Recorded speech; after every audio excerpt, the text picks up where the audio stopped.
4월 29일 금요일입니다. 역대하 7장 하늘에서 불이 내려오다 라는 주제로 말씀을 나누겠습니다. 먼저 기도로 시작하신 후 성경을 1회 3읽기 바랍니다. 꾸준한 영성을 여는 당신의 생을 변화시킵니다. 말씀 다 묵상하셨습니까? 첫 번째, 하늘에서 불이 내려오다. 1절입니다. 솔로몬이 기도를 마침에 불이 하늘에서부터 내려와서 그 번제물과 제물들을 사르고 여호와의 영광이 그 성전에 가득하니. 6장의 솔로몬의 기도는 참으로 아름답습니다. 내용을 깊이 있게 묵상하면서 다시 한번 읽어보시기를 바랍니다. 솔로몬의 기도가 끝나자 불이 하늘에서 내려와 번제물을 살랐습니다. 하나님께서 불을 내려서 제물을 사른 경우가 몇 차례 나옵니다. 가장 먼저 모세와 아론이 성막에서 제사를 드릴 때 하나님께서 불을 내리셨습니다. 레위기 9장 23절 24절입니다. 모세와 아론이 회막에 들어갔다가 나와서 백성에게 축복하며 여호와의 영광이 온 백성에게 나타나며 불이 여호와 앞에서 나와 제단 위에 번제물과 기름을 사른지라 온 백성이 이를 보고 소리 지르며 엎드렸더라. 하늘에서 불이 내린 사건 중 우리가 가장 잘 알고 있는 구절은 엘리야 선지자가 갈멜산에서 바알과 아세라 선지자 850명과 진짜 신이 누구신지 대결할 때일 것입니다. 열왕기상 18장 37절 38절입니다. 여호와여 내게 응답하소서. 내게 응답하옵소서. 이 백성에게 주 여호와는 하나님이신 것과 주는 그들의 마음을 돌이키심을 알게 하옵소서 하며 이 여호와의 불이 내려서 번제물과 나무와 돌과 흙을 태우고 또 도랑의 물을 핥은지라. 하늘에서 불이 내려왔다는 것은 하나님의 응답입니다. 하나님께서 참 하나님이시고 우리의 제물을 받으셨다는 증거입니다. 예루살렘 성전을 완공한 후 솔로몬이 성전 봉헌할 때에도 불이 내렸지만 똑같은 장소에 성전이 세워지기 전 다윗이 오르난의 타작마당에서 제사를 드릴 때에도 하나님께서 불을 내리셨습니다. 역대상 21장 26절입니다.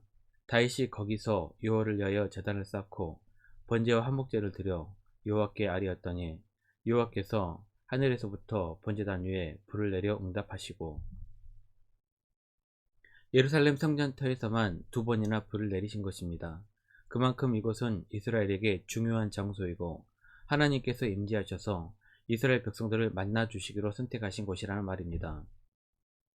두 번째, 성전 낙선식과 장막절. 5절입니다. 솔로몬 왕이 드린 제물이 소가 22,000마리요 양이 12만 마리라. 이와 같이 왕과 모든 백성이 하나님의 전에 낙성식을 행하니라. 솔로몬과 백성들은 성전 낙성식을 드렸습니다. 낙성식이란 건물을 완공한 후 그것을 기념하여 하나님께 봉헌하는 기념 행사입니다. 소 22,000마리와 양 12만 마리를 감사제물로 드렸습니다.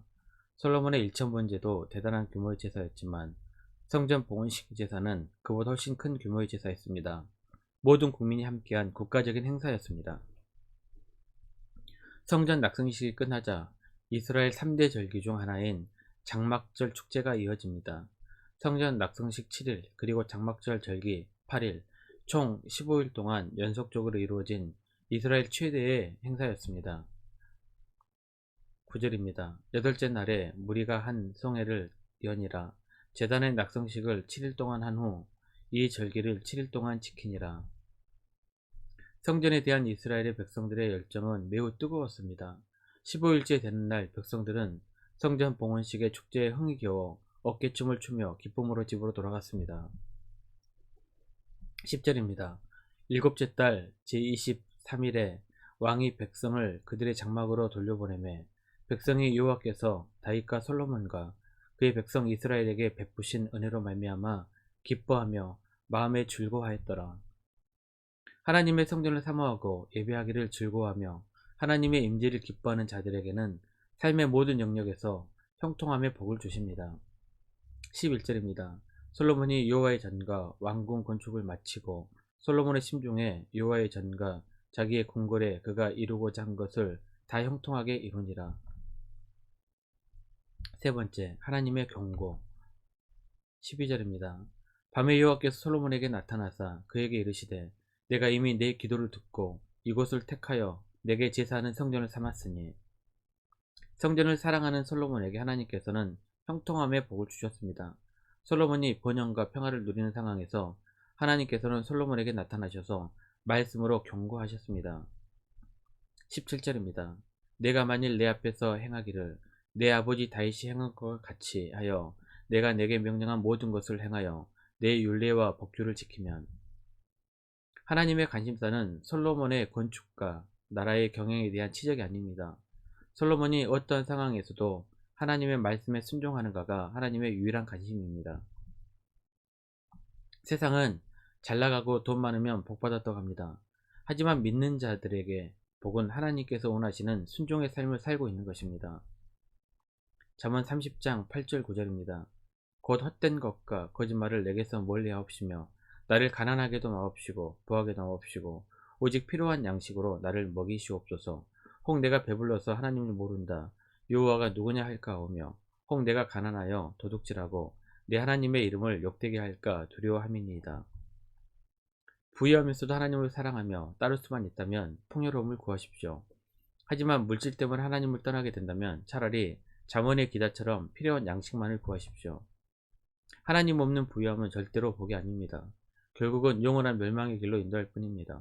하나님께서 나타나 경고했지만 그 경고를 무시했던 솔로몬의 마지막이 그랬습니다.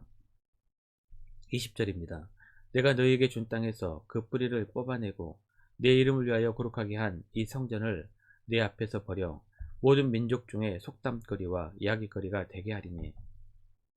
아름다운 성전을 건축했다고 중요한 것이 아닙니다. 하나님께서 떠난 성전은 그냥 돈 많이 들어간 건물일 뿐입니다.